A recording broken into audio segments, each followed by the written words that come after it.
I Hate the News is the weekly news bulletin from I Hate Politics podcast, a show about a human activity we love to hate. I'm Sunil Dasgupta. It's December 24th, 2024, Christmas Eve. Major news in the nonprofit world: the combined federal campaign, the workplace giving program that raises millions from federal employees for nonprofits, has launched a pilot program to make it easier for tens of thousands of small nonprofits to join the CFC. It is school budget time. Montgomery County Public Schools released its budget proposal with an ask of nearly 300 million over last year. That's 9% higher, 3 times the amount required under the state's maintenance of effort law. A new Montgomery County bill proposes raising Board of Education salaries from 25,000 to 125,000 a year and more. Stay with us. I Hate Politics is brought to you by the Political Science Program at UMBC Shady Grove, where you'll learn a strong foundation in public policy, pre-law, and international affairs for an impactful career in a number of essential areas. Learn more at shadygrove.umbc.edu. I Hate Politics is a podcast about our neighborhoods, workplaces, schools and streets, and our local governments as they function in diverse and democratic societies. This means our politics are messy, dirty, sometimes corrupt, with often self-serving politicians. But no matter how much we may hate politics, we are never exempt from it, even when we refuse to participate. In fact, the purpose of politics is to keep society moving precisely when we don't agree with each other, like now. When I fall down, I will stay down. Hold a candle to Music for this episode comes from Sting Pain Index, a band for the moment spanning red, blue, and purple states, Maryland, Virginia, Pennsylvania, Tennessee, and Texas. Jeff Amos on guitar and lead vocals, Scotty Lowen on guitar and bass, Sam LeGrone on bass and synths, Ben Heath, guitar and synths, and Montgomery County's very own planning board commissioner, James Hedrick, on the drums. Their new album is called Songs About Fracking and available on Bandcamp. Sting Pain Index.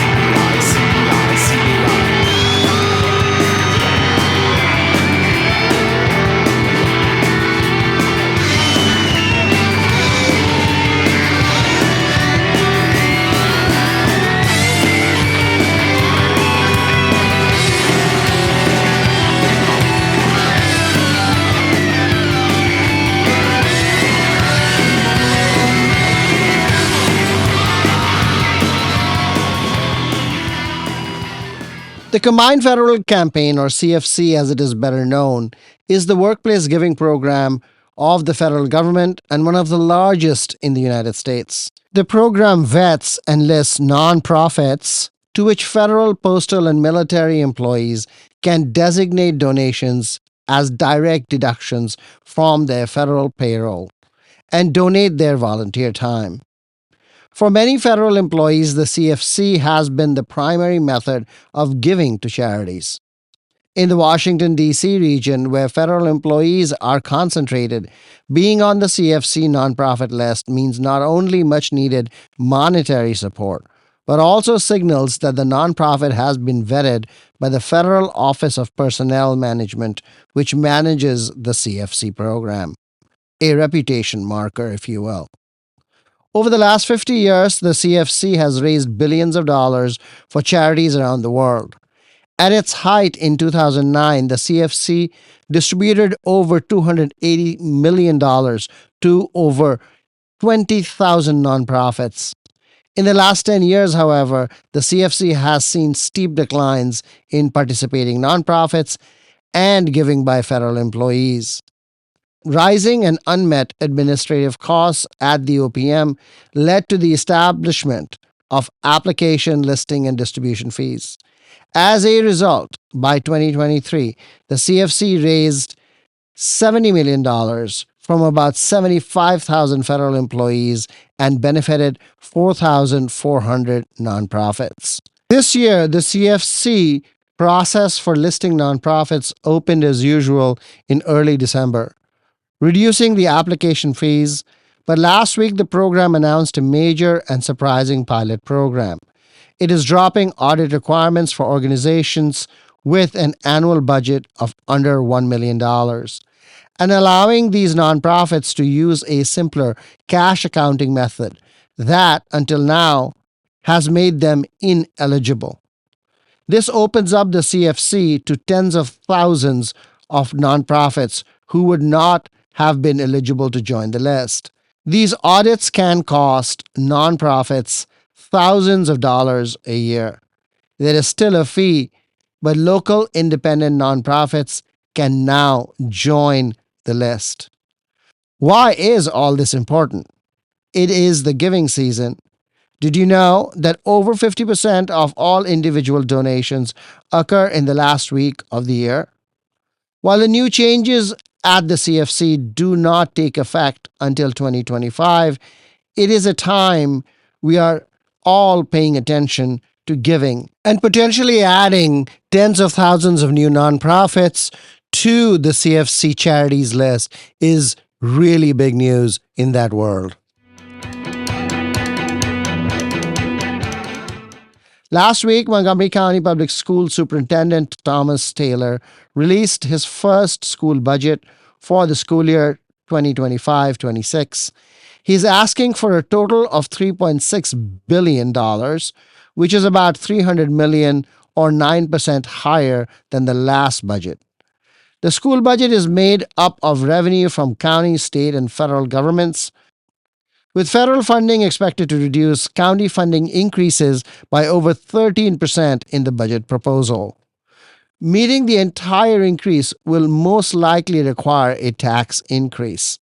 I called Esther Wells, president of the Montgomery County Taxpayers League, a longtime fiscal watchdog, about what stood out to her. First, the spending priority is primarily for our employees of our schools. The superintendent is asking for an increase of 3.25% and a step increase in their salaries, which represents the lion's share of the entire $296 million increase. Also, the superintendent is requesting an increase of $40 million for the employees' health benefit plan correction, which historically has seen a deficit in funding to cover all of the payouts for our employees and retirees. So that's $40 million. And also for special education, that comprised $46.7 million increase year over year, because the superintendent mentioned that he's identified a need of 688 additional FTEs for special education, combined either classroom teachers and paraeducators, to better provide services for our growing population of special education students like my son in MCPS. Also, the multilingual learners is the growing population within MCPS, and so the superintendent is requesting $4.3 million and to pay for 47 FTEs. FTE stands for full-time equivalent. It is how government agencies and others calculate the number of people working for them. As a shorthand, you can think of one FTE being the equal of one job. Esther, we do see some reduction, right, in central office staff? Yes, and that was also relatively small. There is planned for a reduction of 81.5 FTEs, or about $6.3 million for reduction in staff within central office, which on average is about $77,000 salary per year, which to me would be the day-to-day workers in central office, the ones that are doing the work and preparing the deliverables, whereas I would have expected that we would look at more the mid-management, the upper management positions that pay well into the six figures. Now, there's also an increase in security staff, apparently 88 full-time equivalents. Right. I saw that. I believe that's part of the discretionary section. Discretionary expenditures, the superintendent has stated, are things that they would like to do if they receive adequate funding. Anything else noteworthy that you want to point to?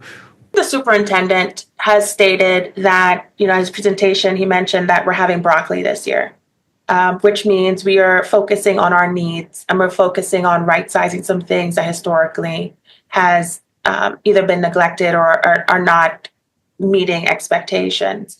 And so between those three buckets that we've highlighted, I do think that that is spot on for the superintendent to request from a needs-based perspective. However, I do think that an additional conversation needs to start occurring from a what is realistic, what is reasonable of a budget. So, for example, going back to special education, again, as a special ed mom, I am grateful that a superintendent wants to receive funding for 688 FTEs in special ed. Is that something that MCPS can actually do if taxpayers found the additional funds that he's asking for? Or What do you mean do? can you really fund those positions, or will it just be that taxpayers fund an initiative that you cannot materialize this FY 2026? So your concern is whether they'll be able to recruit those people. Correct. Is that correct? That they will be able to meet the demand with supply.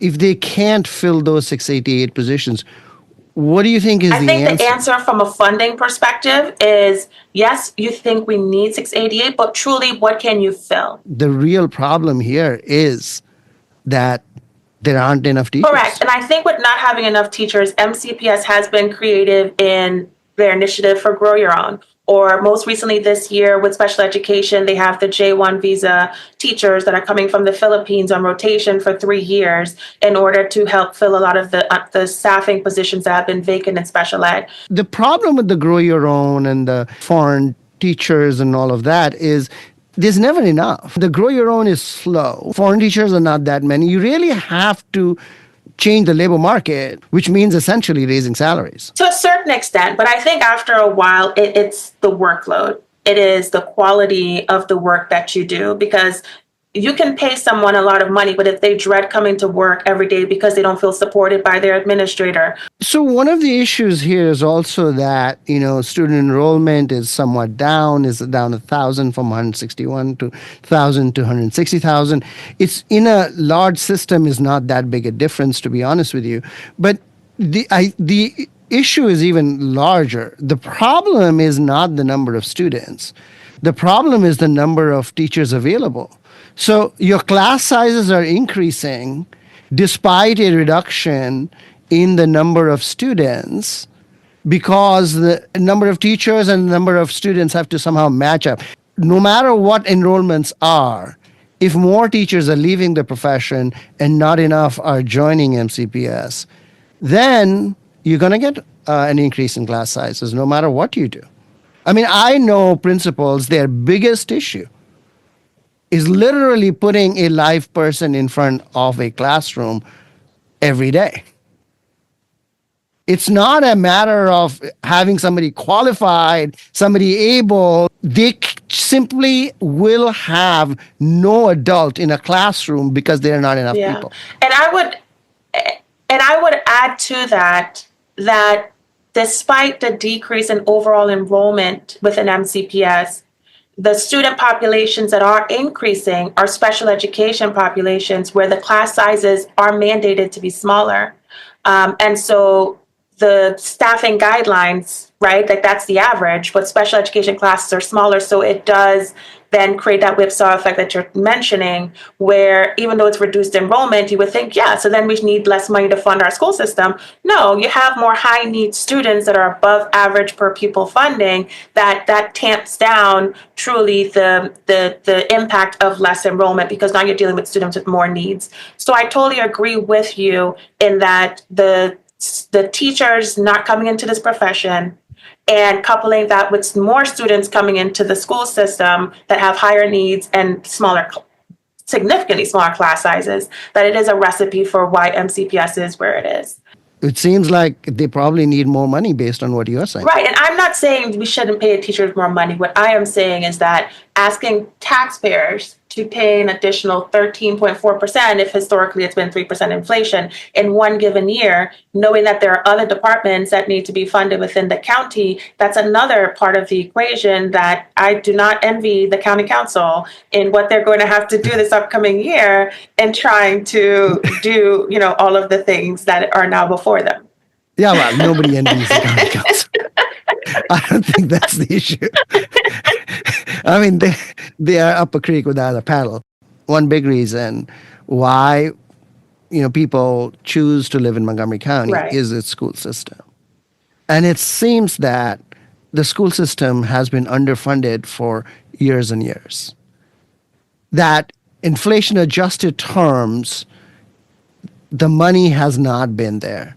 Based on what you're saying and talking about PEP and all these other programs, maybe even 300 million is not enough. I'm not a no in that we shouldn't do the 296.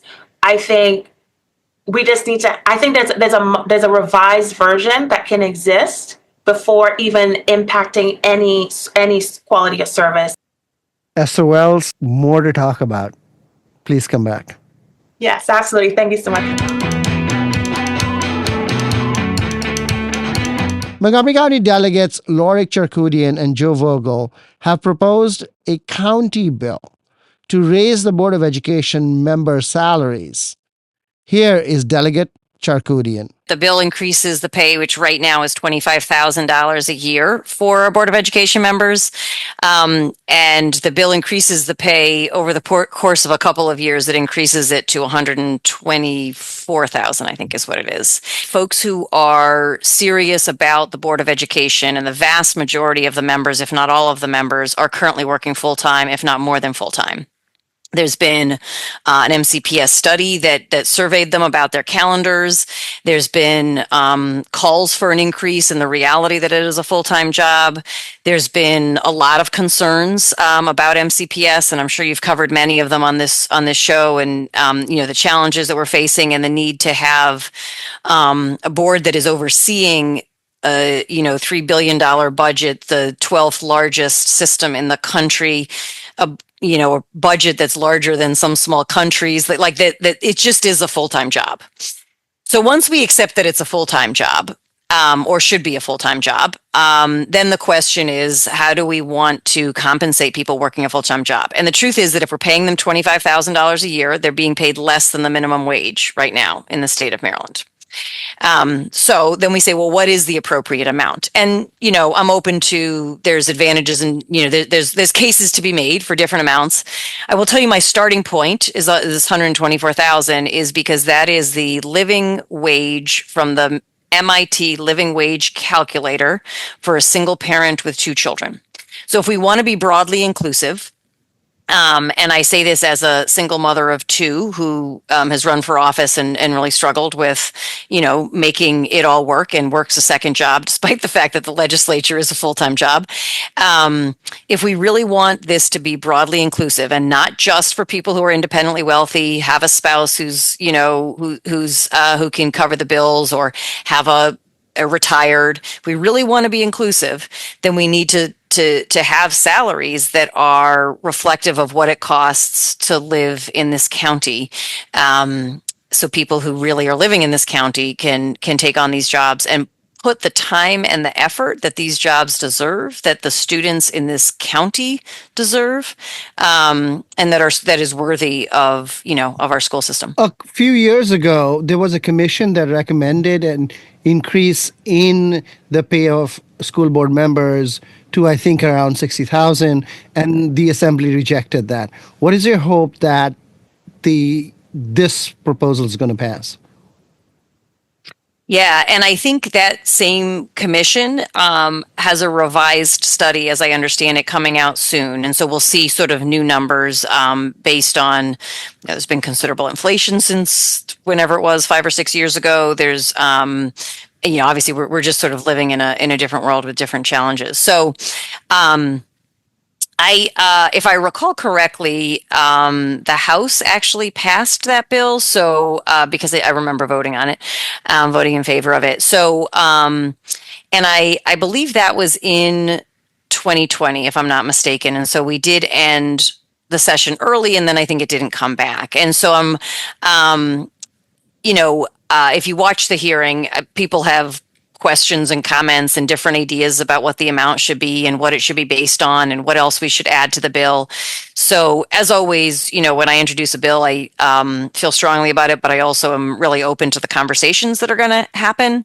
And so it's hard for me to know at this point. There's a lot of new members of the delegation. And so I think we have this opportunity now over the next several weeks. If Board of Education members have what you believe is a full-time job, then they are going to be much more involved in running the school system, which has historically been left to the superintendent.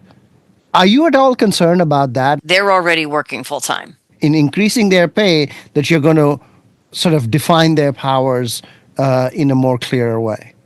We need them to be able to work full-time. They are working for the most part full-time, and we ought to be paying them full-time. That's what this bill is about. That doesn't mean that by itself it solves everything. And in fact, I hope we continue to discuss the other changes that are necessary. But this bill is really narrowly tailored to that aspect of this issue. Lorik Cherkodian, thank you very much. Thank you.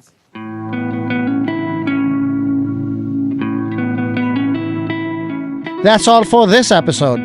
Be sure to check out our feature interview series that comes out Friday mornings. I Hate Politics is produced by me, Sunil Dasgupta, with support from University of Maryland, Baltimore County.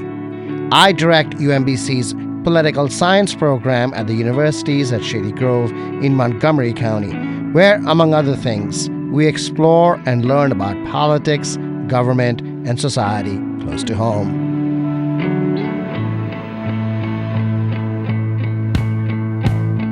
Music for this episode comes from Sting Pain Index, a band that straddles Maryland, Virginia, Pennsylvania, Tennessee, and Texas.